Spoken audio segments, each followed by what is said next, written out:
Pour créer nos reporting, on va utiliser Power BI Desktop. Donc, je vous propose de nous pencher un peu sur cet outil. On va se balader ensemble dedans pour que on puisse se familiariser avec. Donc Power BI Desktop, il est maintenant installé sur votre PC, donc vous pouvez le lancer et on arrive dans l'interface. Donc généralement, on est accueilli par ce petit pop-up jaune et noir où on retrouve donc ces documents récents, un raccourci, où on peut aussi se connecter à notre compte Power BI Service et aussi donc upgrader sa version d'ailleurs. Tester la version Pro pour quelques mois, c'est possible ici, donc voilà, c'est toujours bon à savoir. Et sur la droite, on retrouve des infos et des liens sur le produit. Donc généralement, il y a une nouvelle version par mois. Il y a une mise à jour de Power BI par mois. C'est à peu près ça le rythme.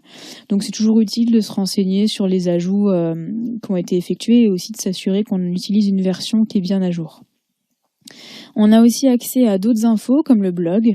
Donc faut prendre le temps de le regarder, mais c'est intéressant. Il est en anglais, mais il est vraiment complet. Et ça donne des idées quand on construit ses rapports aussi. Ensuite, on a le forum, donc c'est un endroit où on peut poser des questions et recevoir le support de la communauté pour nous aider. Donc bien souvent, quand on se pose une question, c'est que quelqu'un d'autre se l'est déjà posée, donc elle est déjà traitée. Donc faut bien regarder, faut bien renseigner des mots-clés pertinents pour retrouver l'historique. Et bon, si c'est pas le cas, pour avoir déjà eu recours à la communauté, elle est assez réactive et elle l'est encore plus quand on utilise la version anglaise, tout simplement parce qu'il y a plus d'utilisateurs et il y a plus de gens du coup qui sont susceptibles de participer, quoi.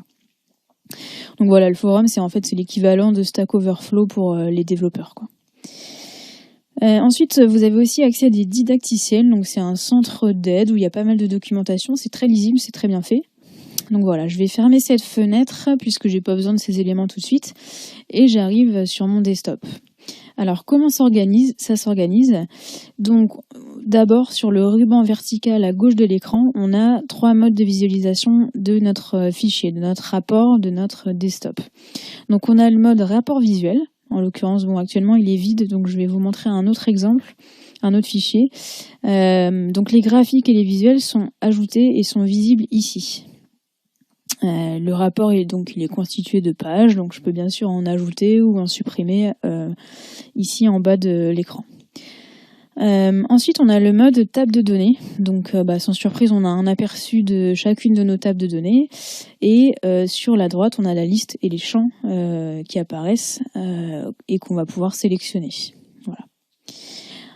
Enfin, on a le mode modèle relationnel des données. Donc, c'est là qu'on a une représentation graphique du modèle relationnel dans lequel s'inscrivent nos tables de données. Donc, on voit bien chacune de nos tables et on voit aussi les liens qu'on a pu créer entre nos tables.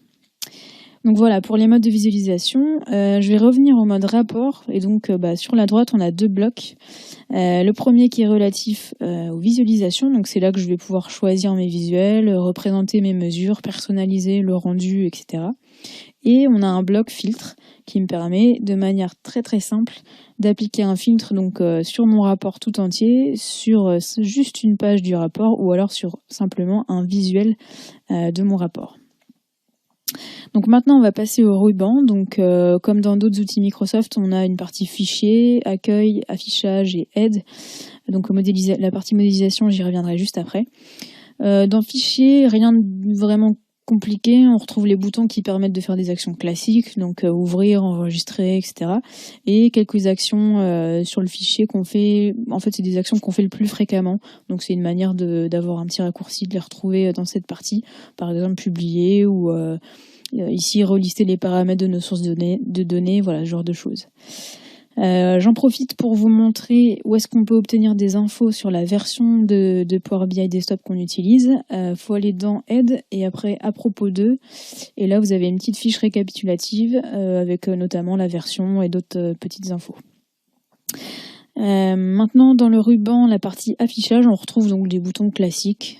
Simplement noter, il est possible de créer des vues spéciales mobiles qui sont bien sûr liées à l'application après et à l'usage qu'on en fait. Et donc on peut simuler un écran de téléphone. C'est une vue qui est intéressante. Toujours le ruban, dans la partie aide, on retrouve les mêmes commandes que dans fichier aide. Donc des liens intéressants, de la documentation, le forum de la communauté et tout ça. Le dernier onglet à creuser, c'est l'onglet modélisation. Donc c'est là qu'on retrouve les commandes spécifiques Power BI. Donc je ne vais pas trop rentrer dans le détail, ce sera décrit dans d'autres sections plus en longueur.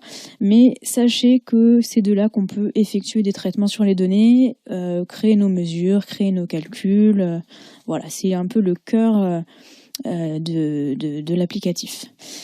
Donc, deux petites précisions. Ici, en haut à droite, j'ai un bouton se connecter. Donc, ça sert, bon alors bien sûr, il faut être connecté à Internet, mais ça sert à s'identifier à son compte Power BI. Pourquoi ? Pour pouvoir envoyer, publier nos rapports du desktop jusqu'à Power BI Service. Donc voilà, c'est grâce à ce compte qu'on y arrive. Deuxième précision, les fichiers Power BI Desktop, donc ce sont des fichiers avec une extension .pbx. Voilà, et donc qui se visualise comme ça.